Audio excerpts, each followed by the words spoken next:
आज का हमारा टॉपिक है आनुवंशिकी व वंशागति। आनुवंशिकी यानी हेरिडिटी, वंशागति यानी जेनेटिक्स। आज हम आनुवंशिकी व वंशागति के बारे में पढ़ेंगे। आनुवंशिकता यानी लक्षणों का एक पीढ़ी से दूसरी पीढ़ी में जाना, अर्थात लक्षण यानी स्किन का कलर, बॉडी की हाइट या बालों का कलर, ये सभी लक्षण है। ये एक पीढ़ी से दूसरी पीढ़ी में कैसे जाते हैं, अर्थात पेरेंट्स के लक्षण बच्चों में कैसे जाते हैं या बच्चे अपने माता पिता के समान क्यों दिखाई देते हैं, इसका अध्ययन हम आनुवंशिकता में करेंगे।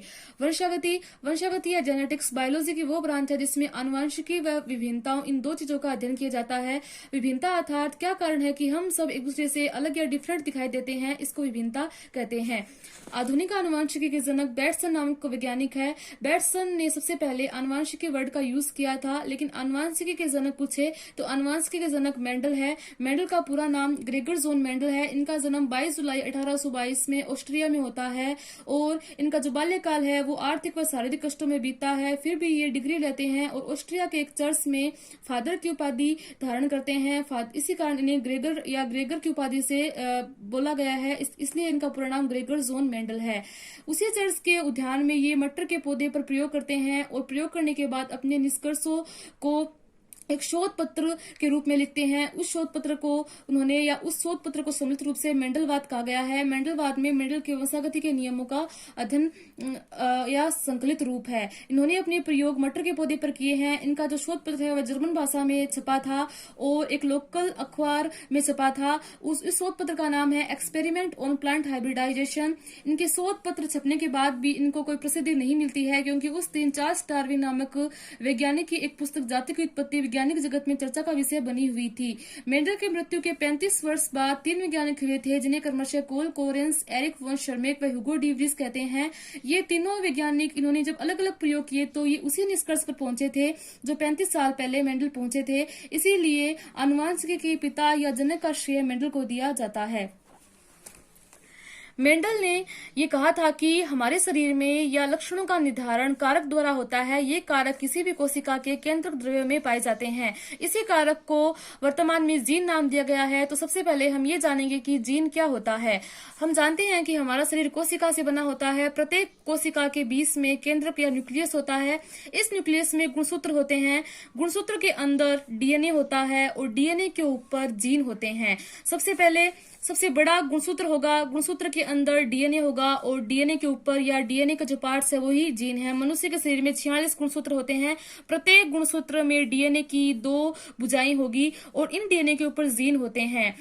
प्रत्येक लक्षण के लिए मनुष्य के शरीर में 2 जीन होंगे, अर्थात हमारा प्रत्येक लक्षण 2 जीन के द्वारा डिसाइड होता है, जो कि डीएनए के ऊपर होते हैं। एग्जाम्पल दूं तो मटर के पौधे में जो पुष्प का कलर है वो 2 जीन के द्वारा डिसाइड होता है। पहला जीन जो कि मटर के पर्पल फूलों को बनाएगा या मटर के पर्पल फूलों को उत्पन्न करेगा, वो दूसरा जीन जो मटर के व्हाइट फूलों को उत्पन्न करेगा। इन दोनों जीन में से एक ही जीन संतति में प्रभावी होगा और जो जीन प्रभावी होगा वही लक्षण उत्पन्न होगा। जिस जीन का लक्षण दिखाई देता है उसे प्रभावी जीन कहते हैं और जिसका लक्षण नहीं दिखाई देता है उसे अप्रभावी जीन कहते हैं। इस प्रकार प्रत्येक लक्षण के लिए 2 जीन होते हैं। ये दोनों जीन युग्म के रूप में रहते हैं, इसीलिए इन्हें युग्म विकल्पी कहते हैं।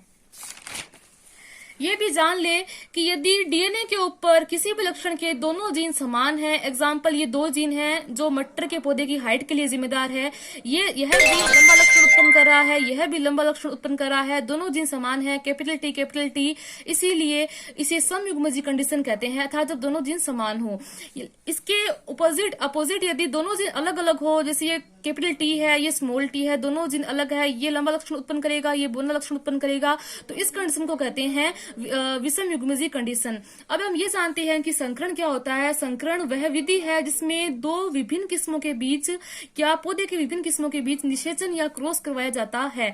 जैसे एग्जांपल दूं तो ये मटर का लंबा पौधा है, क्योंकि दोनों जीन कैपिटल टी है, इसीलिए ये मटर का लंबा पौधा है। दोनों जीन समान है तो ये कौन सी कंडीशन होगी, समयुग्मजीय। और ये मटर का बोना पौधा है, इसके दोनों जीन स्मॉल टी है, यह दोनों जीन स्मॉल है, ये बोन लक्षण को उत्पन्न करेंगे। जब इन दोनों किस्मों के बीच क्रॉस करवाया जाएगा तो एक ऐसी पीढ़ी उत्पन्न होगी जिसमें लंबाई के दोनों जीनों में से एक जीन लंबा होगा जिसे कैपिटल टी कहते हैं, एक जीन छोटा होगा जिसे स्मॉल टी कहते हैं, इसे F1 पीढ़ी कहते हैं। ये लंबी दिखाई देगी क्योंकि यहाँ F1 पीढ़ी में ये जीन प्रभावी होगा जो इस जीन के लक्षण को उत्पन्न करने नहीं देगा, क्योंकि ये लंबा लक्षण उत्पन्न करेगा और ये बोने के लिए उत्तरदायी होगा, लेकिन ये जीन लंबा जीन बोने के लक्षण को रोक लेगा। इसे F1 या फीलियल जनरेशन कहते हैं। अर्थात जब लंबे व बोने पादपों के बीच क्रॉस करवाया जाता है या संकरण करवाया जाता है तो जो पहला प्लांट बनेगा या जो पहली पीढ़ी बनेगी वो हमेशा लंबी दिखाई देगी। ये विषम युग्मज इसलिए है क्योंकि यहाँ दोनों जीन अलग अलग है, डिफरेंट है। इसे ही मेंडल का प्रथम नियम या प्रभाविता का नियम कहते हैं। यहाँ लंबे जीन ने बोने जीन को ढक लिया है, इसके प्रभाव को खत्म कर दिया है। इसे ही प्रभाविता का नियम कहते हैं।